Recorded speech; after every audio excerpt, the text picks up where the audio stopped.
வணக்கம். மாலை முரசு செய்திகளை விரிவாக பார்ப்பதற்கு முன் தலைப்புச் செய்திகளை பார்க்கலாம்.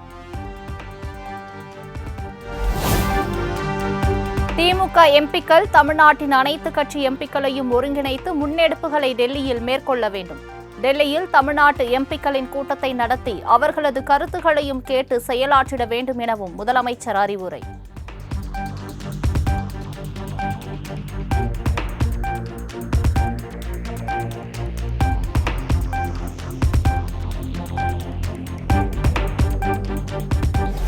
மும்மொழி கொள்கை பிரச்சினையில் வாதங்களை மிக எச்சரிக்கையோடு வைக்க வேண்டும் என முதலமைச்சர் மு.க.ஸ்டாலின் அறிவுறுத்தல். ஹிந்தி உட்பட எந்த மொழி குறித்தும் வீண் விமர்சனங்கள் வேண்டாம் எனவும் அறிவுரை.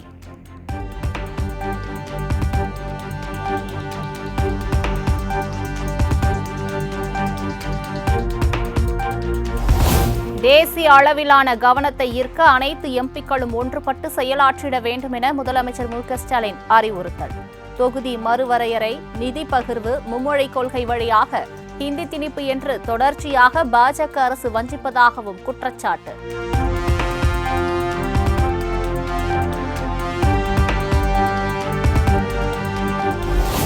மறுசீரமைப்பினால் தொகுதிகளை இழக்கும் மற்ற மாநிலங்களையும் ஒருங்கிணைத்து களம் காண்போம் என திமுக எம்பிக்கள் கூட்டத்தில் தீர்மானம். தமிழ்நாட்டின் அனைத்து கட்சி எம்பிக்களையும் ஒருங்கிணைத்து முன்னெடுப்புகளை டெல்லியில் மேற்கொள்ள வேண்டும் என முதலமைச்சர் அறிவுறுத்தியுள்ளதாக தகவல்.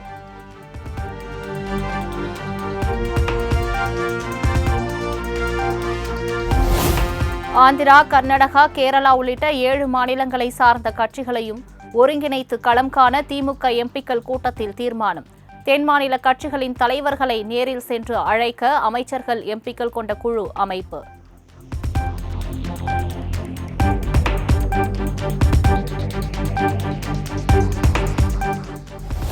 தனிப்பட்ட பிரச்சனையை மனதில் வைத்துக் கொண்டு தேர்தல் பணிகளில் சுணக்கம் காட்டக்கூடாது. திருச்சி, திருநெல்வேலி, தூத்துக்குடி, கன்னியாகுமரி, சிவகங்கை, விருதுநகர் உள்ளிட்ட மாவட்ட நிர்வாகிகளுக்கு இபிஎஸ் எச்சரிக்கை.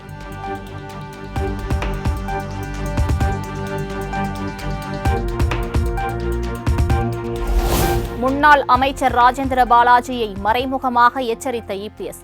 உட்கட்சி விவகாரம் குறித்து பொது வெளியில் பேசக்கூடாது என அறிவுரை.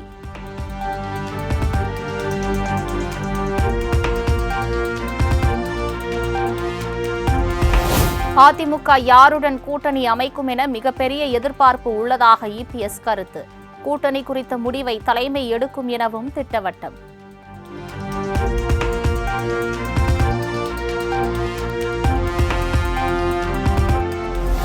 இபிஎஸ் பங்கேற்ற மகளிர் தின விழாவில் உரிய முக்கியத்துவம் அளிக்காததால் முன்னாள் அமைச்சர் கோகுல இந்திரா பாதியிலேயே வெளியேறியதாக தகவல்.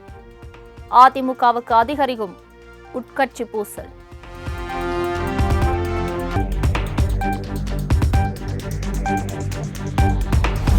அதிமுகவுடன் தங்களுக்கு எந்த மன வருத்தமும் இல்லை என பிரேமலதா விஜயகாந்த் விளக்கம்.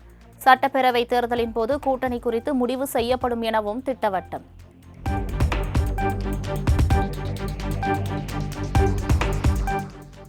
நிச்சயமாக அதுக்கான அறிவிப்பு உங்களுக்கு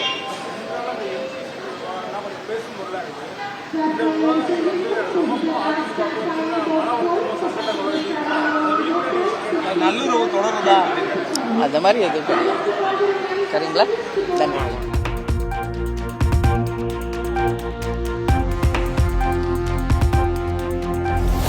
மீனவர் பிரச்சினைக்கு நிரந்தர தீர்வு காண கோரி கடலூரில் ஆர்ப்பாட்டம் நடத்த தாவேகா திட்டம்.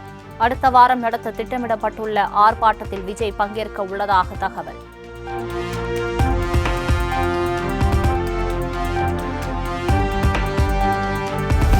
மாற்றுக் கட்சியிலிருந்து ஹெலிகாப்டரிலே வந்தாலும் பதவிகள் கிடையாது.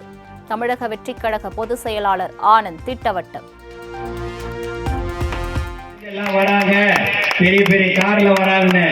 எந்த கார்ல வந்தாலும் சரி, ஹெலிகாப்டர்ல வந்தாலும் சரி, சைக்கிள் ஓட்டிக்கங்க. அன்று முதல் இன்று வரை யார் போஸ்ட் ஓட்டி கொடி கட்டினார்களோ அவர்களுக்கு மட்டும்தான் பதவிகள்.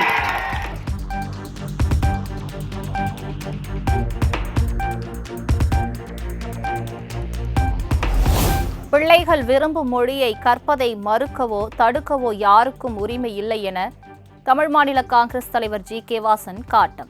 சொகுசு கார்களில் வருவோருக்கு ஒரு கணக்கு, சைக்கிளில் வருவோருக்கு ஒரு கணக்கா எனவும் கேள்வி.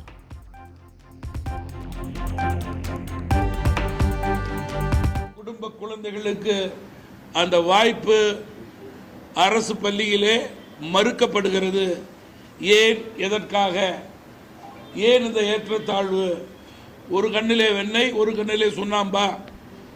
பெற்றோர்களுடைய சாதாரண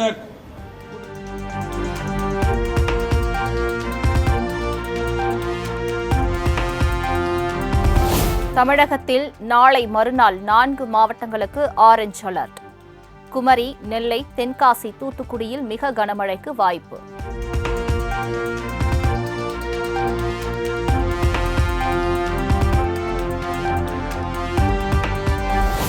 தமிழகத்தில் நாளை மறுநாள் 8 மாவட்டங்களில் கனமழைக்கு வாய்ப்பு. விருதுநகர், சிவகங்கை, மயிலாடுதுறை உள்ளிட்ட மாவட்டங்களில் கனமழை பெய்யக்கூடும் என வானிலை மையம் கணிப்பு.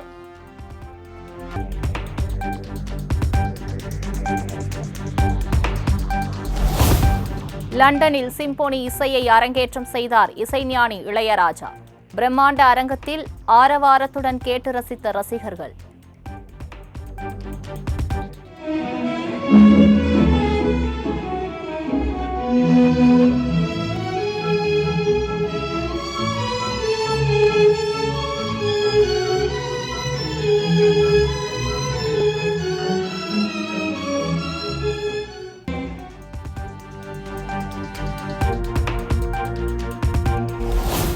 சிம்போனி அரங்கேற்றம் குறித்து விவரிக்க வார்த்தைகளே இல்லை.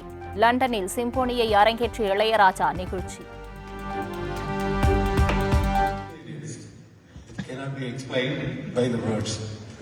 You experience for the first time. For the first time.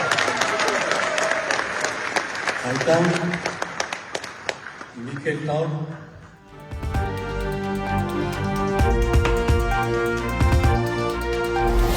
இரண்டாயிரத்து 24ஆம் ஆண்டுக்கான சாகித்ய அகாடமி விருதுக்கு தேர்வாகி இருக்கும் விமலாவுக்கு முதலமைச்சர் பாராட்டு.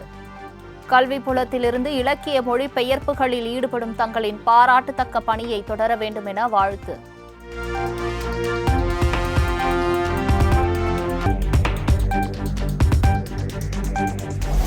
சென்னை ஈஞ்சம்பாக்கத்தில் திமுக சார்பில் நடைபெற்ற படகு போட்டியை தொடக்கி வைத்தார் துணை முதலமைச்சர் உதயநிதி. முதலமைச்சர் பிறந்த நாளையொட்டி நடைபெற்ற போட்டியில் 4 கிலோமீட்டர் பயணித்து மகிழ்ச்சி.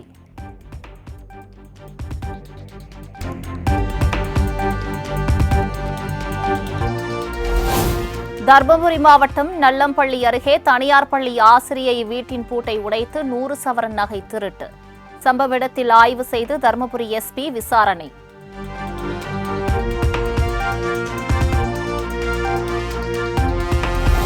நாகர்கோவிலில் அரசு பேருந்தின் தானியங்கி கதவு அந்தரத்தில் தொங்கியபடி சென்றதால் பரபரப்பு. அரசு போக்குவரத்து துறையின் அலட்சியத்தால் அச்சத்தில் ஆழ்ந்த பொதுமக்கள்.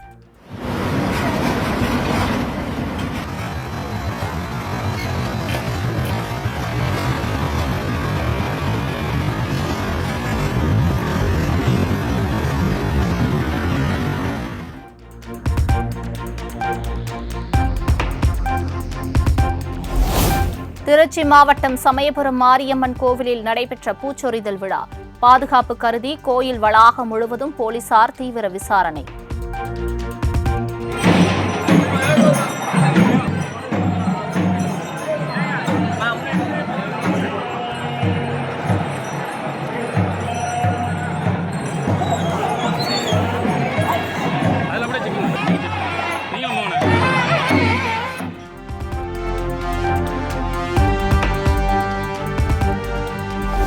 தமிழகம் முழுவதும் பல்வேறு கோயில்களில் விமர்சையாக நடைபெற்ற மகா கும்பாபிஷேக விழாக்கள்.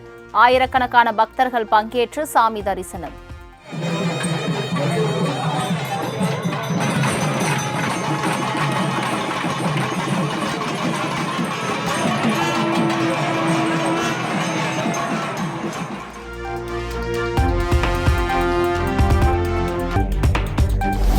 நீலகிரி மாவட்டம் கூடலூர் அருகே சுற்றுலா பேருந்து பள்ளத்தில் கவிழ்ந்து விபத்து.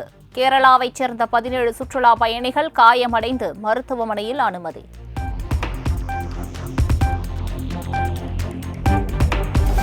வேலூர் மாவட்டம் குடியாத்தம் அருகே தேனீக்கள் கொட்டியதில் ஒருவர் உயிரிழப்பு. 12 பேர் காயமடைந்து மருத்துவமனையில் சிகிச்சைக்காக அனுமதி.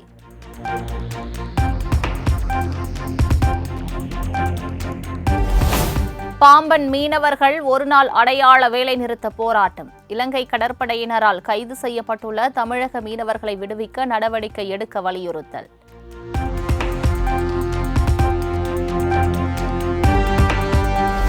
கிருஷ்ணகிரி மாவட்டம் பர்கூரில் மது போதையில் சாலையில் அடாவடியில் ஈடுபட்ட இளைஞர் தட்டிக்கெட்ட காவலரை முகத்தில் குத்தியதால் பரபரப்பு.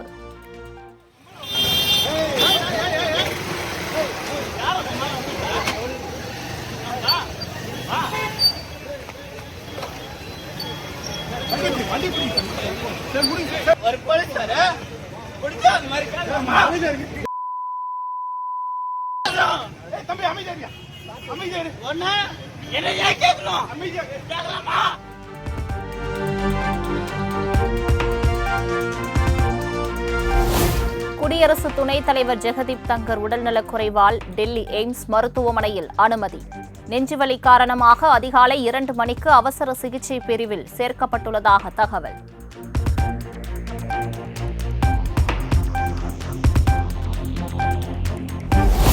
நாடாளுமன்ற பட்ஜெட் கூட்டத்தொடரின் 2வது அமர்வு நாளை தொடக்கம். தொகுதி மறுசீரமைப்பு, ஹிந்தி திணிப்பு உள்ளிட்ட பிரச்சினைகளை எழுப்ப தமிழ்நாடு எம்பிக்கள் ஆயத்தம்.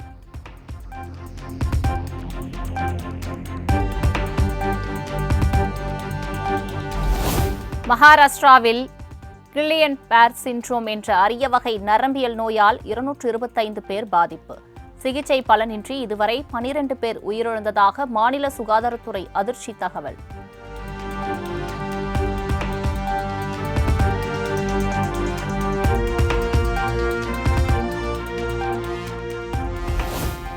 சாம்பியன்ஸ் டிராபி இறுதிப் போட்டியையொட்டி டெல்லியில் 5000 கோடி அளவுக்கு சூதாட்டம் நடத்திய கும்பல் கைது.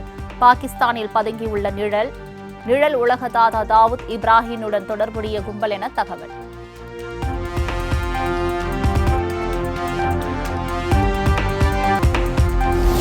பழனி முருகன் கோவிலில் மொட்டையடித்து சாமி தரிசனம் செய்தார் சுந்தர் சி.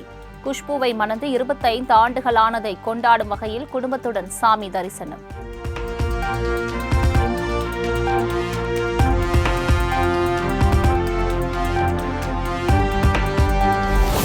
நிலாவின் மேற்பரப்பின் அடிப்பகுதியில் உறைபனி இருப்பதை உறுதி செய்தது சந்திரயான் 3 விண்கலம். ஆய்வு செய்தால் உறைபனிக்கான காரணத்தை கண்டறிய முடியும் என இஸ்ரோ விஞ்ஞானிகள் நம்பிக்கை.